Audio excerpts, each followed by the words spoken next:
It's Alexander here, and very good to have you here. We're going to get basically started on another product review, and that product is a golf cart, essentially a golf phone holder, right? Clip. So you've got a few here. This one here sells for $20, right? You got a phone. It's more specifically for golf, right? Things that you can attach quite easily. So it's not a typical phone one where you attach to a phone, but it's more for golf. Like this one right here. It records your swing, right? $72 for something such a tiny little gadget like this, right? Records your swing for $72, right?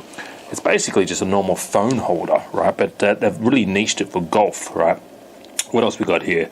You got ones here that fit on a speaker, right? So really the portable accessories. Got another one here for $65, right? So they've really niched it for the golf industry.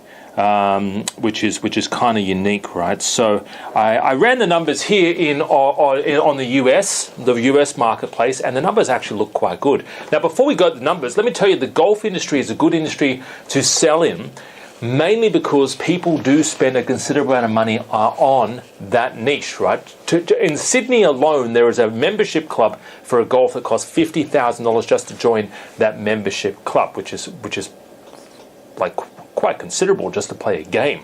It is a good niche to get involved in, right?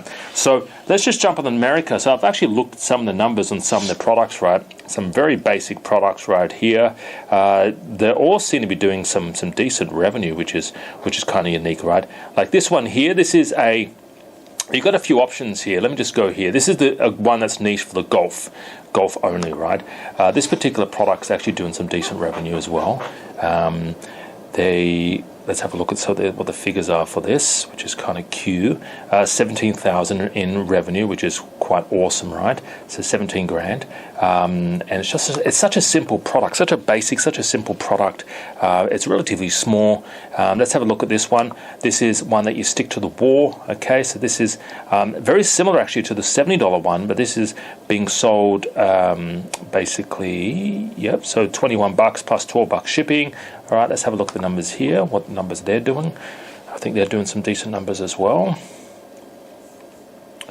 See, I love the fact they've niched it. So they're doing 6,800, and what's this one here? This is a phone one for a stroller cell phone holder. Okay, so what I'm saying is, rather than jumping on the typical phone mounts for like cars, which everyone and their dog is trying to jump on, right? Try to think, how can I niche my product, and maybe for golf, maybe for strollers, maybe for running, maybe for boating, maybe for something else that is not the general broad phone clamp, right? So think, how can I niche this? How can I specify this particular product for a certain group of individuals, like golfers or like mums of strollers, all right?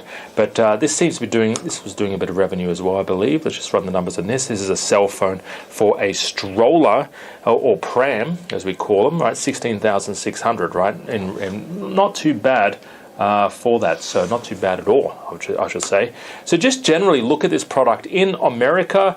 It seems to be selling quite well, these types of products right here. Again, just specifying, and they're just aiming at the golf industry, right, which is kind of cool. And I jumped there on Australia. There's a few people selling it, right? So I've typed in golf cart phone mount. Let's just bring on Australia. Okay, brought the results way down. All right, so there's a few people here that this goes to a buggy. It looks like a cart, a phone buggy maybe. This is for a speaker. What else we got here? These are not for golfers at all. So not many people are selling anything mainly for golfers here in Australia. So again, it could be a potential market for this type of product. Now, I did a search on Alibaba. Okay, I always like to find out what the costs are going to be and how much this potentially would cost me, and or potentially cost from Alibaba, right? So let's look at some of the products here. So that's the product that you stick to the wall, which records your screen. Right, so it's starting for $1, maybe $2 right there, which is really basic. All right, one person was selling it for $20, one person was selling it for 70. What else we got here? So it might be a good way to really contact a few suppliers here and just find out, is there anything like this type of product out there? All right, this one right here. Okay, obviously not their brand on it, not their patent. It's you got to make sure that you're safe. And is there an opportunity to maybe find this type of product here as well? I think that was what I saw on this one right here. I believe that's it there. Okay. Yeah, so something that sticks to anything really, which can record your golf swing. So yeah, quite a few opportunities, guys, but it does give you the golf niche is a very good niche. We've had students involved in the golf niche before. It's a product where people do spend a considerable amount of money because their golf game is very, very important to them. All right. So yeah, hopefully that review helped shed some light on that particular product. And yeah, again, always do your research. Always test small, 20 units, 50 units, and basically make a decision, pull the trigger, and get something done. All right. Have a great day. Talk to you real soon. Stay safe. Bye for now.